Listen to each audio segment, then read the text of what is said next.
What is up, YouTube? Hi. Giving on to our Lord and Savior Jesus Christ first and foremost. Always. My name is Marcus. I'm Christian. And this is Marriage for Dummies Reacts. And today we doing viewer's choice. It's going to be the Fat Electrician, the most gangster tanker of World War II, Lafayette War Daddy Pool. Go ahead and like, subscribe, and we love you. Let's check it out. We do. God It's bless actually y'all. War Daddy, sorry. Before you ask, yes, this is in fact the guy Lafayette, that I've Brad heard Pitt's that. character in the movie Fury is based off of, and yes, the nickname War Daddy was real.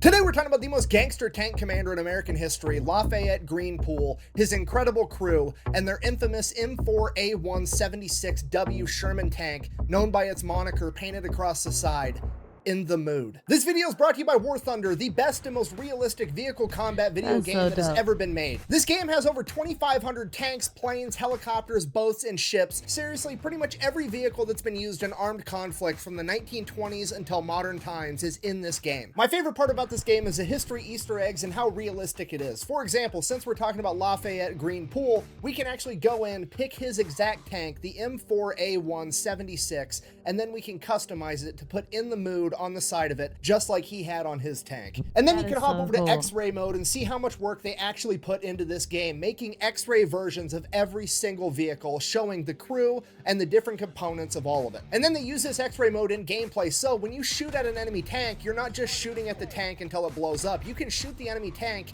and disable the tracks. You could take out the engine, you could kill a single member of the crew, or you could take out the entire crew. And the best part about all of this, it's free on PC, PlayStation, and Xbox.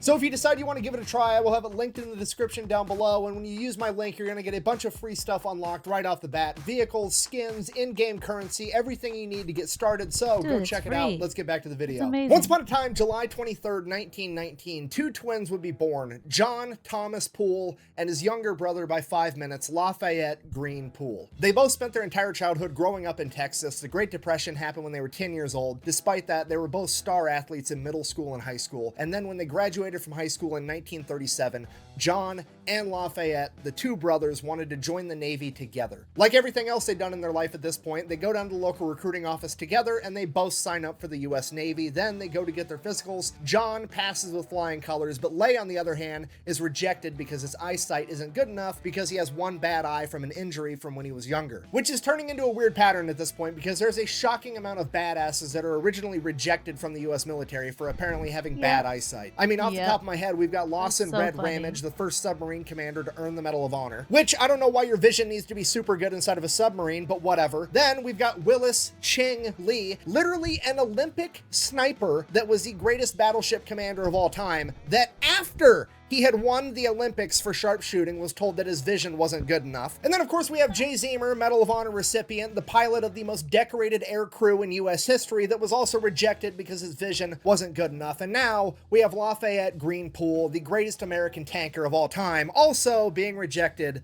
because his vision just isn't quite good enough. Now, that being said, here's where Poole's just a Our little kids bit will be different from fine. those other heroes. He's trying my to bad join in eyesight. 1937. World War II has not kicked off yet, so he's not overly motivated to join the military. So, unlike the other three, he does not cheat on his eye exam to get in. He decides that he's just gonna go off to college and become an engineer. So that's what happens. John ships off to go get trained for the Navy. Leigh decides he's gonna stay around town. He helps his parents out on the farm. He goes off to college to become an engineer, and he also decides that he's gonna start boxing to earn some extra money on the side. And over the course of the next 3 years, he never loses a single match because he is an incredibly talented boxer. Then, September 16th, 1940, America decides to reinstitute the draft because World War II is looming on America. Because of this, Leigh decides that he's going to try to join the military again, but he's concerned that the Navy still has records of him failing his vision test from a couple of years ago. So, instead, this time he goes to an Army recruiter, gets signed up, goes to the physical, and this time he does what all great American heroes do. He cheats on that eye exam and he passes. Seriously, the impact that a bunch of dudes cheating on the eye exam to get into the military has had on the world that we live in today is profound. So Poole ships off to training. He excels at everything he does, and then every time he crazy to gets think leave, about. he's always going out and taking boxing prize fights to win more money on the side. So he finishes training, gets assigned to the 32nd Armored Regiment, where he rapidly becomes a sergeant and a tank commander, again continuing to box every second he can. As World War II ramps up, the 32nd Armored Regiment's training gets more and more intense as they get put in different different climates in different places all over the country. They train in Louisiana, they train in Pennsylvania, and now they're out in the Mojave Desert in California. And at this point, Pool's developed quite a name for himself. Everybody knows who he is. He's a 6'3" boxer that's 41-0. He's never been defeated, and he is one of the best, if not the best tank commander that they have. And because of this, he gets a little bit of sway with how things go. So he actually goes out and starts picking his own tank crew, and he picks the best of the best. In the driver's seat, he's got 24-year-old Private First Class Wilbert Richards, aka Baby, a nickname that he got when the crew was out for dinner one night at a diner, and the waitress looked at him and said, "I didn't think they let babies join the army." Despite having a baby face, Pool said that he was the best tank driver in all of World War II. He was so good that he could parallel park a Sherman tank in the middle of downtown New York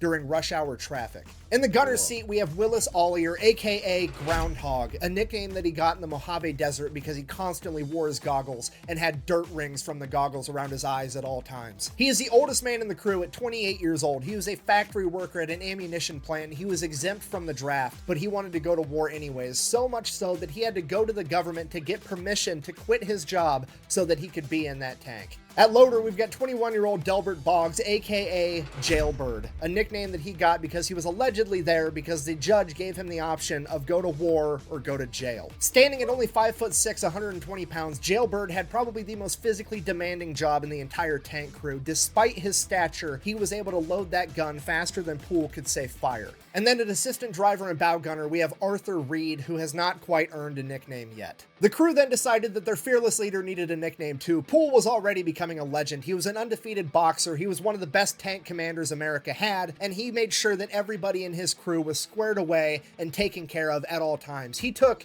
complete responsibility for them. He was just like their dad, and for that reason, they gave him one of the coolest nicknames ever, and the same one from the movie Fury, War Daddy. Hey!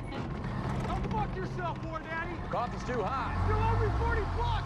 Unlike the movie, however, That's Pool epic. did not decide to name his tank Fury. He gave it a nickname that is 1,000 times cooler, and Hollywood decided to change for no good reason because they named their tank In the Mood. When asked what that meant later, Lafayette simply said, "That's just how I felt at the time. I was in the mood." So we've got the crew, we've got the tank, everybody has a cool nickname. It's time to get ready for war. They start training together super hard and become one cohesive That's unit. At this point, intimidating. Pool, In the who's still mood, been I'm going just out in the boxing mood every to kick chance he some can, butt. ends up Like, joining what? the Golden Gloves tournament, and he actually ends up winning and becoming a Golden Gloves champion, which qualifies him for the national tournament in Chicago. At this point, the Army is willing to let him take leave and go participate in this national tournament because it looks really, really good for the U.S. military if they have an active duty sergeant that's a tank commander that's winning national titles for boxing. Pool, however, decides is against it because he crazy. has his crew, he has his tank, and he's not going to let them go off to war without him. So he decides to forego his dream of becoming a national Golden Glove boxing champion and instead goes off to war. Because of that, he is then offered a slot as an officer, which he also refuses because he doesn't want to leave his crew. He decides that he's going to keep being an NCO so he can be a tank commander and go out with his guys. Shortly after that, they would all ship off to honorable. England in 1943. Once they get to England, they just keep training, getting ready, waiting for orders, and then in April 1944, a famous boxer by the name of Joe Louis, aka the Brown Bomber, comes over for a morale mission where he's going to box with some of the troops, you know, get everybody ready for war, get them hyped up, doing something cool, and guess who gets slotted to fight him? Yeah, Lafayette Pool boxes Joe Louis 2 months before D-Day. And if you don't know who Joe Louis is, he's literally one of the greatest boxers in the history of the world. This dude has 69 wins with 52 knockouts. He has one of the longest reigning title runs ever. He is on a different level than Lafayette Greenpool, for sure. Despite that, everybody's hyped. The entire regiment is going to show up to watch War Daddy go toe-to-toe with the Brown Bomber, and Yeah. it's going to be the coolest thing that's ever happened. So they have this boxing match, and you have to understand, this is a recipe for disaster, because Joe Louis is just over here trying to do the right thing, help with the war effort, raise morale of the troops before they go off They're into like, battle. "Send our You know, best he's being guy." really cool about this whole thing. He's going from unit to unit, and he's boxing a new Army guy every night for like months straight. So I mean, this is nothing more than a glorified sparring match to him. He's not going in there trying to actually hurt the Army guy. Hopefully the Army guy's not going on to hurt him. He's just going out there to put on a show. Poole, on the other hand, remember, just gave up his dream for a national title in boxing so that he could go to war, and now the world heavyweight champion is there and he gets to box him. So in the back of his mind, there's got to be a part of him that's just like, I mean, Maybe I could take this guy. So Poole goes in there obviously wanting a real fight. And that's exactly what he got. The match starts. Joe Louis goes in there. He's dancing around. He's pulling his punches. He's putting on a show. He's being super nice to Poole. And then the first chance Poole got, he threw a hard punch and just cracked Joe Louis. Allegedly stumbled him a little bit. And then Joe Louis tied up with Poole and whispered in his ear, "I'm going to teach you a big lesson." The ref then broke him apart, and Joe Louis proceeded to beat the shit out of Poole in front of the entire regiment. Poole is later quoted as saying that he was turned any which way but loose by the brown bomber. Now, the silver lining is that Poole somehow managed to not get knocked out, which is such an old thing. My grandma used to say that. What? I'm going to turn you every which way but loose. Oh, wow. Yeah, so that's crazy. I don't even know what that would mean. Yeah, that's why. Turning any which way but loose. Yeah. Oh, like let you Instead go. of Like turning rather you than let you go. loose. Yeah, Oh, wow. yeah. That went over my head for a second. an achievement in itself going up against Joe Louis. And just so we're clear, if you're not familiar with combat sports, Joe Louis is absolutely not being a dick right now. This is 100% expected. This is how everybody acts in that situation. And Lafayette Pool knew that's how this would go down the minute he decided to crack him, because he had like 40 plus boxing matches. He knew what he was getting into. He got exactly what he was looking for, and it's absolutely hilarious. And in War Daddy's defense, it is actually way cooler to say I got in a legitimate fight with Joe Louis and survived, even though I got my ass beat, than it is to say I had a glorified sparring match with Joe Louis one time. Yeah. And pretty much everybody else That's so agrees, and this real. serves to grow Pool's reputation even more. Fast forward 2 months, June 23rd, 1944, War Daddy and his crew would arrive at the beaches of Normandy 2 weeks after D-Day. For the next 5 days, they would make their way to the front lines, following the trail of destruction left by the Allied forces before them. And on the 6th day, June 29th, 1944, they would go out on their first mission, attempting to drive the enemy further back. Using a combination of tanks and infantry, they would drive off the main road through crop fields, and they would cut through the different fields, and each field was divided by this thin row of trees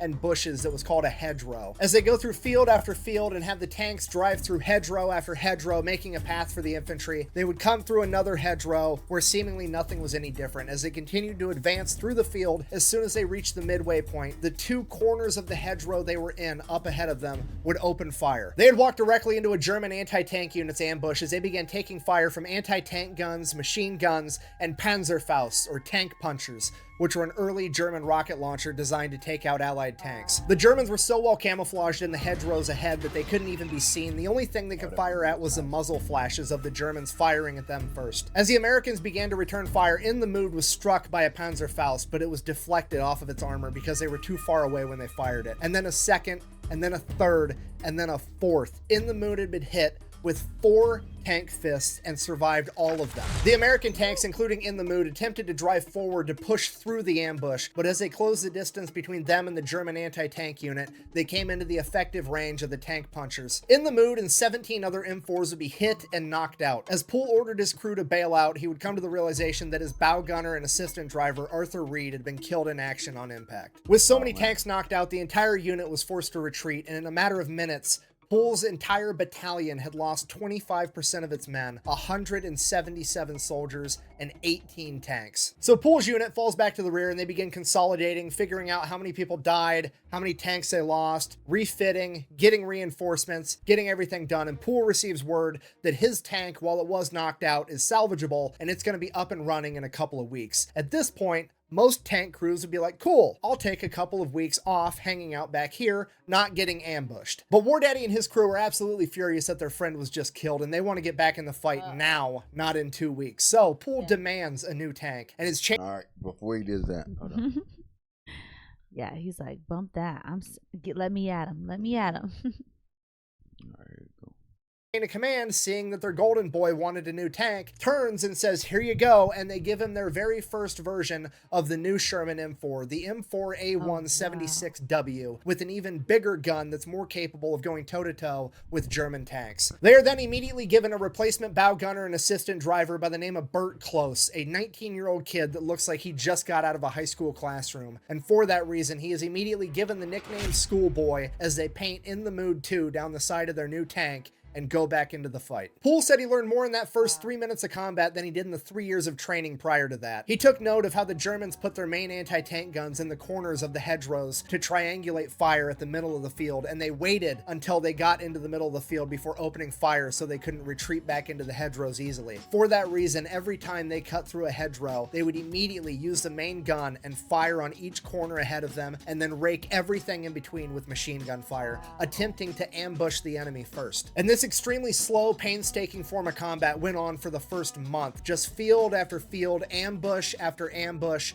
fight after fight. It took them a month to go 5 miles further into enemy territory. And this wasn't just Poole's unit, this was the entire military fighting tooth and nail for every inch of land that they got. Because of this, General Omar Bradley decided to launch Operation Cobra on July 25th. The plan was to bomb the enemy first, and then bomb the enemy again and again and again, and then roll in with tanks and take care of whatever's left. On July 26, 1944, Operation Cobra will reach its apex when 3,300 Allied bombers dropped 14,000 tons of bombs in the span of 3 hours. Just for the record, so we're all clear, 14,000 tons is over 30 million pounds in 3 hours. With all the bombings breaking down the enemy line, the combat pace really picked up as In the Mood started traveling miles a day instead of miles a month. During that time, In the Mood 2 would come toe-to-toe with its first German Panther tank, and it would take it out in a single shot with its new and improved 76mm cannon. From that moment on, War Daddy, his crew, and In the Mood 2 led point on pretty much every single mission his unit ran, and he was driving the enemy back as fast as humanly possible. In the following days, it became pretty apparent to pretty much everybody that War Daddy and In the Mood 2 were in fact the main characters of this story, as he began sitting up higher and higher in his commander's position on the tank. Pretty soon, the other tankers began to describe it as he was sitting so high up on the tank that it looked like he was riding it like a bull, showing off his cowboy boots. Over the next several weeks, they put so many miles on In the Mood 2 and drove through so many hedgerows that they wore out the engine and it needed to be replaced. And at this point, Poole, being who he is like, I'm not waiting for that thing to get fixed, just give me another tank so I can keep fighting. And the chain of command is like, actually, that's perfect because now your original tank is fixed, so you can just have that one back. Hey.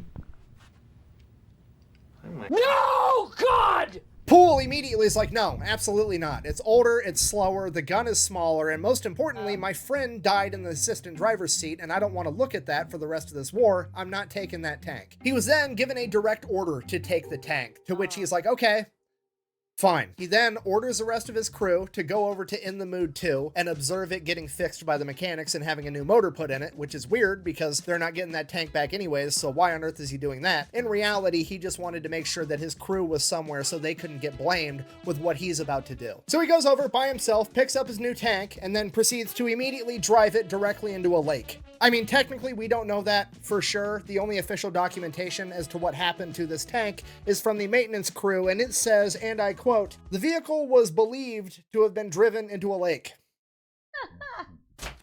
And at this point, the chain of command is just like, okay, well, I mean, let's hold on. This is the golden boy. I don't want to get rid of him. Hear me out. He did just save a tank the other day that we were going to lose. He ran in front of a bunch of machine gun fire and got that tank back. So now that he threw this tank away, it's basically a net zero. I think we should just let it slide. Go ahead, give him a new M4A176W again, and we'll get him back on the front lines. And that's it. That's the whole story. They give him a new tank, and he goes back to fighting. Okay, do you understand how incredibly gangster that is? This is an entire another level of plot armor, okay? Going toe-to-toe with the enemy and, like, doing some crazy stuff and surviving, that's one level. Going toe-to-toe with Uncle Sam about his money is a completely another level of plot armor that most people can't even fathom. For example, when you go to get out of the military, they make you turn in every piece of equipment they ever gave you, ever. Okay, they're gonna pull out a sheet of paper that's this long with a list of all of it, and it's going to be the most ridiculous stuff on the planet. They're going to be like, yeah, we gave you a marker tube type in 2003. What the fuck is a marker tube type? Oh, a Sharpie. You gave me a Sharpie in 2003? Okay, I'll just pay for it. How much does the government pay for Sharpies?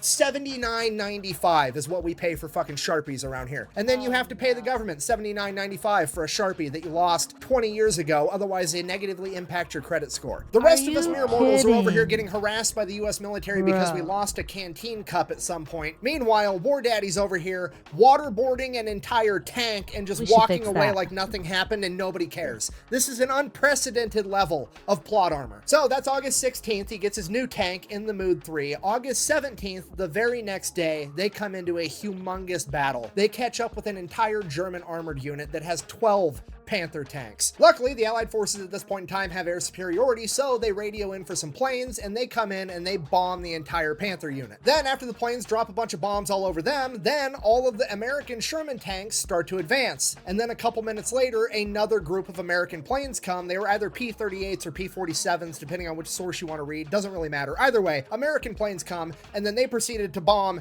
everybody, the American tanks included. And during this bombing run, in the Mood 3 and the tank next to it would both be hit. Luckily, nobody in War Daddy's crew would be hurt. However, both of the tanks were knocked out. At which point, the battalion commander orders everybody to fall back because things have just went catastrophically wrong. Poole orders his men to all bail out and run back. Baby the driver and Jailbird the loader, both cool, dope. They hop out of the tank, they run back. It is now Poole and Schoolboy left inside this tank. The other tank right next to in the Mood 3 also bails out and they all run off. However, one of those crew members is hurt and they're laying on the ground. War Daddy sees this, hops out of his tank, runs over to try to save this guy, drawing all of the machine gun fire from the German side on in the Mood 3. War Daddy ends up making it over to this other tanker and helping to save him. However, Bert Close, Schoolboy, is now pinned down underneath in the Mood 3, so he just digs in and buries himself underneath the tank, hoping that he's not hit by enemy machine gun fire or an American plane. So that's all he does. He just lays underneath the tank and kind of buries himself in the dirt, and he waits, listening to the machine gun fire bounce off his tank as he hears American bombs exploding in the background,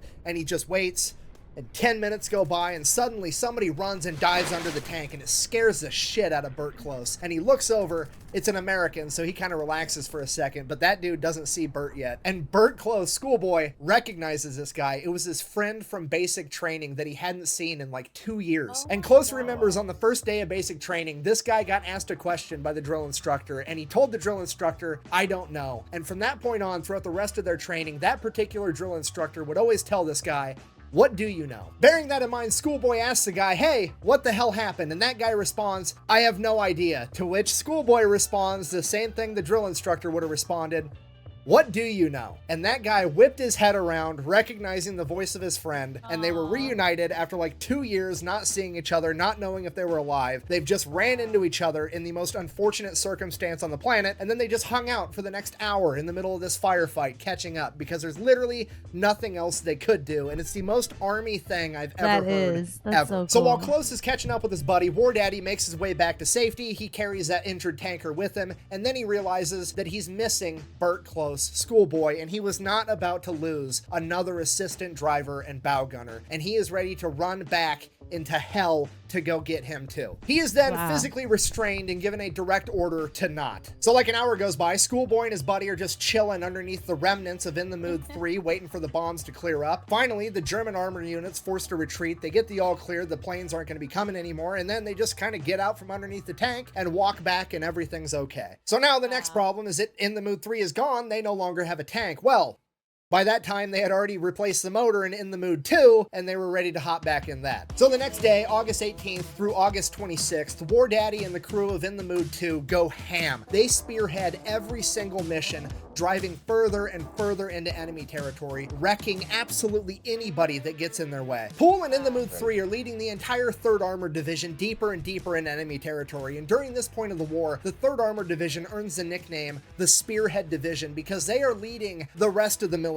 into the fight because they are advancing so rapidly. It is literally the largest unhealthcare system in the world being spearheaded by War Daddy and his crew of In the Mood 2. They're pushing so hard, so fast into enemy territory that they start getting direct orders from the battalion commander to slow down and let everybody else catch up. There's accounts of In the Mood 2 taking out entire infantry companies by themselves, 250 men in a single day. And somehow, presumably divine plot armor, despite the fact that they are the first and sometimes the only one into a fight, they go completely untouched every single time. Then, August 27th, they come across a major set of train tracks, at which point they're all like, "I got an idea. Let's line the tanks up and wait." And that's what they did. And they waited. And they waited. And like 8 hours later, here comes a German train full of all types of cargo and equipment and tanks and armored vehicles rolling down the tracks. And a bunch of Sherman tanks just open fire, turning the entire thing into a shooting gallery, destroying absolutely everything on this train. At which point, Poole is like, cool. Now that I know which direction the trains are headed, I'm going to go get the next one. And he takes off heading the opposite direction that the train is going to be coming. So he's going to catch this train before anybody else. And sure enough, like an hour later, here comes another train headed in the exact same direction. It is now In the Mood 2, and this train going head to head as In the Mood 2 starts firing 76mm rounds into the engine of the locomotive. After 2 shots, it completely destroys the locomotive engine as the rest of the train glides to a halt. As they pull around and the rest of the train comes into view, there are 4 German Tiger II tanks on this train. They haven't even ran into one of these in combat yet, and there's 4 of them sitting dead on this train, but the Germans are running to get in the tanks to use them as artillery and get the guns aimed at In the Mood 2. And one of those German guns will absolutely destroy In the Mood 2. Probably with a single hit. At this point, Schoolboy starts using his 30 cal machine gun and War Daddy starts using the 50 cal up top to shoot at these German Tiger tanks. Not because it's actually going to hurt the tanks, but because all the machine gun fire is keeping the Germans from getting inside of them to be able to use them. And while that's going on, Groundhog is opening fire on the tanks with the 76mm over and over, finally being able to break through the Tiger tanks armor, destroying all 4 of the tanks as they continue to destroy everything else on this train. For the next half hour, it is a complete shooting galleries. In the Mood 2 wreaks havoc on this now defenseless train. At some point, the rest of the tanks catch up and they chip into, but the majority of the credit ends up going to In the Mood 2. When the smoke clears, they make sure all the Germans are gone, and then they go in and see what else, if there's any cargo that's salvageable, hoping for like, I don't know, German chocolate, or food, or most importantly, booze. And they go in and they start looking at all the cargo, and it's an entire train, besides the tanks and a couple armored cars that were on there. All the cargo is just like French lingerie and fancy perfumes and a bunch of woman stuff. Basically, they figured the Germans were just loading up trains full of anything they could find of value inside of France and trying to ship it back by rail to Germany to extract as much value as possible as they were being forced to retreat. Now, here's the silver lining. Somebody had the brilliant idea of like, hey, it's not food and it's not beer, but hear me out. The entire 3rd AD is on its way to Belgium right now. And if we show up in Belgium and we give all the ladies there a bunch of French lingerie and perfume, we're going to be heroes, and then maybe, just maybe, they'll wear it for us. If so facto, there's now an entire regiment of M4 Sherman tanks and armored cars full to the brim of fancy French lingerie and perfume headed to Belgium. Now at this point, while everybody else is loading up lingerie and perfume, the chain of command is having a meeting because War Daddy and his tank crew just took out an entire train pretty much by themselves, including 4 German Tiger II tanks. So we need to get them some kind of award. So it becomes clear to the chain of command that these are probably the best tank crew that America has right now, and they would do a better job of serving the country if they were sent back home and sent on tour where they could tell their story and help sell war bonds. And honestly, they've earned it at this point. So the chain of command then orders Poole to fall all the way back to the very rear and let everybody else handle everything from here on out. Fast forward 2 hours later, whoever's spearheading the formation now comes up to this bridge, and this bridge is the only way across this river, and it's being guarded by 3 German Panthers, and leadership has no idea how to cross this bridge. So leadership has another meeting, and they're like, fuck, I guess let's get War Daddy back up here. We need the main character. Bring him up. So All tanks, War Daddy.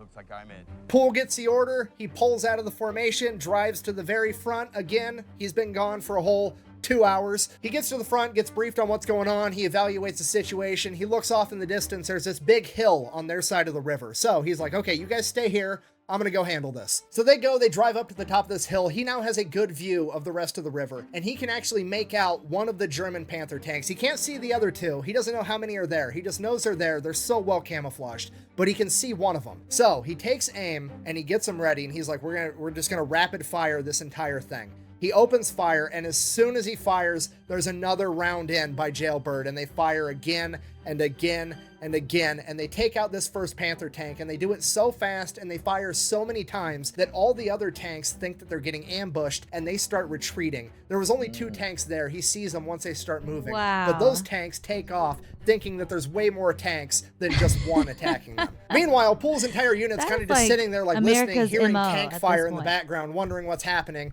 A few minutes later, Poole comes driving by again and just drives right across the bridge.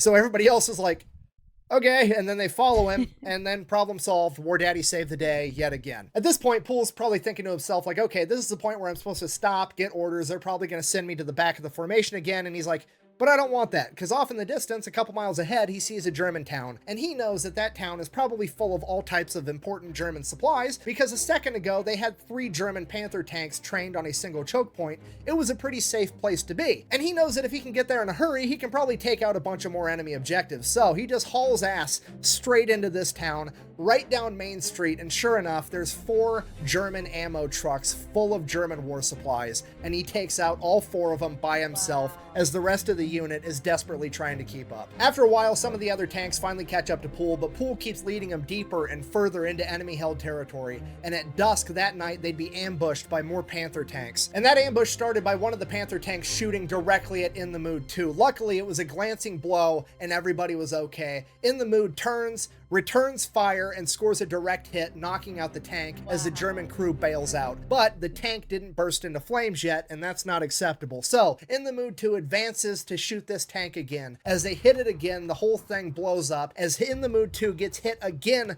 from another Panther tank. And again, it glances off the armor, and everybody's okay. But they don't know where the hell it came from, because it's so dark out, they can't actually see anything. So now, they're just waiting. And they're waiting, and they're kind of moving back and forth, and this Panther tank fires at him again, and they could see the muzzle flash. The Panther missed, and In the Mood starts returning fire just in that general direction, firing blindly. And after 4 or 5 rounds sent that way, they see an enormous explosion and flames as they had scored a direct hit on the enemy Panther tank with pure luck. Any remaining German forces are forced to flee, and that was the end of that battle. They bed down for the night, they get some more gas in the tank, they get everything fixed, they eat some food, and the next morning, they take off again, driving further into enemy-held territory. The next morning, War Daddy and In the Mood 2 take off, hauling ass with the rest of the tanks. Pool figures that those 2 German Panthers ambushed them because they were trying to protect something, and he wants to find out what it was. So, he keeps charging deeper and deeper into enemy-held territory, and that's when he comes across an entire German supply convoy.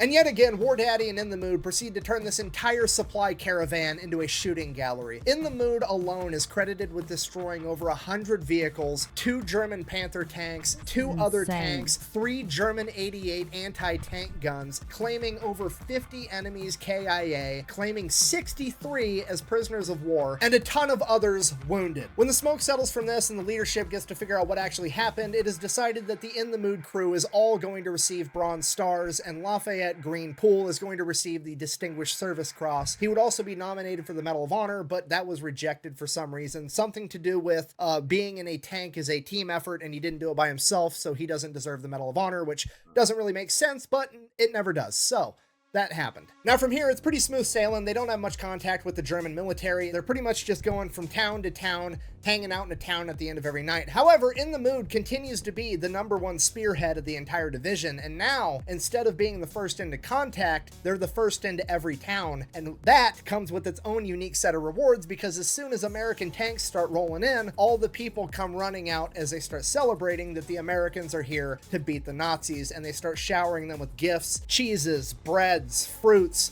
eggs, and most importantly, booze. So in the Mood gets first dibs on all the booze. This pattern repeats itself day after day for a little while, and then they eventually come up on a bigger city called Liège in Belgium. Once there, they take the city pretty easily, capturing 1,500 German POWs, and then they've essentially freed the town, at which point all the townspeople come rushing out to thank the Americans, and surprise, surprise, this city is full of very attractive young Belgian women. They start giving the soldiers gifts like food and booze, and in exchange, the soldiers break out the fancy lingerie and perfume that they liberated from that train a couple of days ago, and they start giving that back in exchange, and the entire thing turns into one gigantic block party that kind of ends up turning into a shit show, because all the soldiers spread out as they start sleeping with all these young women, showing them that inches are in fact better than centimeters, and everybody's just completely hammered. Which was fine, there was nothing wrong with that, right up until the next morning when the chain of command got the order to move out immediately. At which point the leadership, A, they're hungover, but B, they're kind of looking around, it's just like there's passed out people drunk all over the city, on the sidewalks, in the streets. It's chaos. The soldiers are all spread out because they all went home with different women. They don't know where like 75% of their soldiers even are.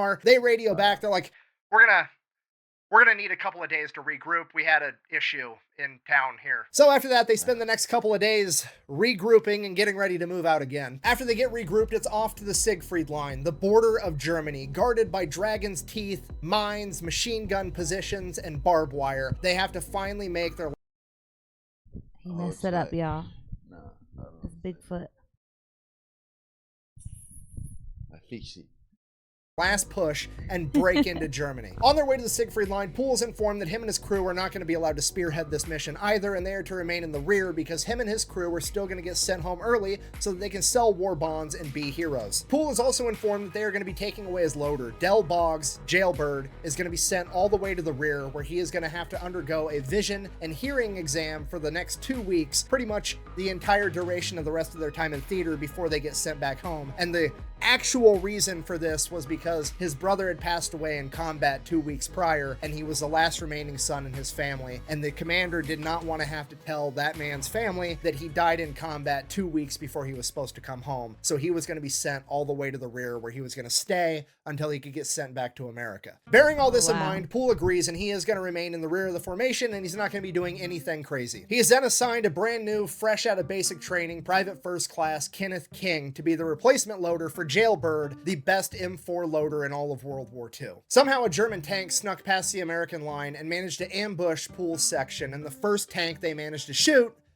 was in the mood. Poole immediately orders his crew to return fire, which they do, but the shell wasn't effective against the Panther, as he orders them to fire again, but Private First Class Kenneth King wasn't able to reload at the same pace that Jailbird was before him. So Poole orders Baby to throw it in reverse as he tries to get this kid more time to reload the gun. He ends up jamming the gun as the Panther fires another shell at In the Mood, and it punches through In the Mood and hits Private First Class Kenneth King directly in the head, killing him instantly. As Poole and Groundhog are both ejected from the tank, severely wounded, and the tank is still being thrown in reverse, being manned by nobody except for Baby and Schoolboy. Driving blind, they just continue to travel in reverse as another Panther shell hits In the Mood but glances off. After about 30 yards, they end up hitting a ditch and rolling the entire tank. While that's going on, Poole, who'd been ejected from the tank moments earlier, looks down to see that one of his legs has been completely shredded by the shrapnel. As he reaches into his pocket, pulls out a morphine syringe, basically a single one-time use dose of morphine, injects himself before pulling out his pocket knife and attempting to remove what's left of his leg. The nearby American tanks engage the German Panther, destroying it as a neighboring tank commander runs to Poole's aid. As Poole is yelling at him to go help the people in the tank, he doesn't. He runs up to Poole, injects him with another morphine syringe before calling medics to aid him. When the medics show up, they inject him with yet another morphine syringe, and Poole loses consciousness. The rest of the In the Mood crew survives, and they end up ultimately getting reassigned to different tank crews where they remain for the rest of World War II. Poole, on the other hand, has to have his right leg amputated 8 inches above the knee, and he is sent back home where he spends the next 22 months in the hospital battling different infections, rehabbing, and getting fitted for a prosthetic. By the time he's released from the hospital, it is 1946 and World War II is over, and he is then immediately discharged from the United States military because he now no longer has a leg. Lafayette Green Poole, aka War Daddy, and his tank crew of In the Mood were in combat together for 81 days in World War II. And in that 81 days, they are credited with taking out 1,000 German soldiers, capturing 250 more, destroying 275 armored vehicles, and 12 German tanks. For this, Poole had been nominated for the Medal of Honor twice. The first time, the paperwork had apparently been lost, and the second time, he was just flat out rejected. He was, however, awarded the Distinguished Service Cross, the Legion of Merit, a Purple Heart, the French Croix de Guerre, and the Belgian Fourrière. After being released from the military, he went back home to Texas, where him and his wife started having kids, and he worked as a mechanic at a gas station for a number of years. And then, after a few years, the United States military came out with a special program where they would let people rejoin the military if they had special or desired talents, regardless of their physical disabilities, and Poole fit that bill. He was brought back into the military to serve as an advisor and to help train the next generation of tankers. He would do that from 1948 until retiring in 1960 safety as a warrant officer My heart. for. He then decides that his next life adventure is going to be a preacher, which he does for a number of years, which honestly makes sense because the dude is super good at putting people in touch with God. So he does that for a little while, and then he gets bored with that, and he decides that he wants to give back and help the community, so he decides that he's going to be a teacher. He goes and he becomes a middle school shop teacher, and on the first day of any kid's shop class, he would always lecture them on the importance of safety and how dangerous power tools could be, right before drilling a hole directly into his wooden prosthetic leg, but the kids didn't know that at the time. After that, he finally does truly retire, and in his retirement, he forms a relationship with the armored units out of Fort Hood. They bring him out there, they let him drive in an M1 Abrams tank for the first time. He's blown away at how much better they are than the tanks that he drove during World War II. They also have him as the guest of honor at all their military events where he commonly gets to speak, and he gets to know all the guys. And then in 1990, they're sent off to fight in Desert Storm. If you don't know, Desert Storm is considered to be the last great tank battles the world has ever seen. The last time that tanks were going toe-to-toe with one another on the battlefield. And the entire time that his guys were out there, Lafayette Pool was back home, glued to the news, watching it every single moment of every single day. And as Desert Storm, and by extension tank versus tank warfare, would come to a close, so would Lafayette Pool. His health began to decline, and he would pass away at the age of 71 on May 30th, 1991, the very same day that he received word that his armored unit out of Fort Hood had made their way to Germany safely on their way back home to America, because Desert Storm was over, bringing a close not only to tank warfare as the world knew it, but the life of one of the greatest men to ever do it. So, in conclusion, if this has taught us anything, never underestimate what you can accomplish by cheating on your next eye exam. Thank you for watching. Best way to support the channel is go buy some merch. Way to bring it around. Way to bring it around. That's so real, though. Where you can play as In the Mood yourself. Whack, bang, out. Yeah. And that your eyesight can't stop you. I can hear all the weird German internet fanboys already. You know, the Germans actually had a tank commander that had like 100 enemy tank kills, blah, blah, blah, blah, blah. That's more than Lafayette Pool, blah. Yeah, you know what? Here's the deal. If you want to be MVP, your team has to win. Secondly, quit simping over the German military. It's weird. Germans don't even do that. Grow up. Yeah. Thanks for watching. That's hilarious.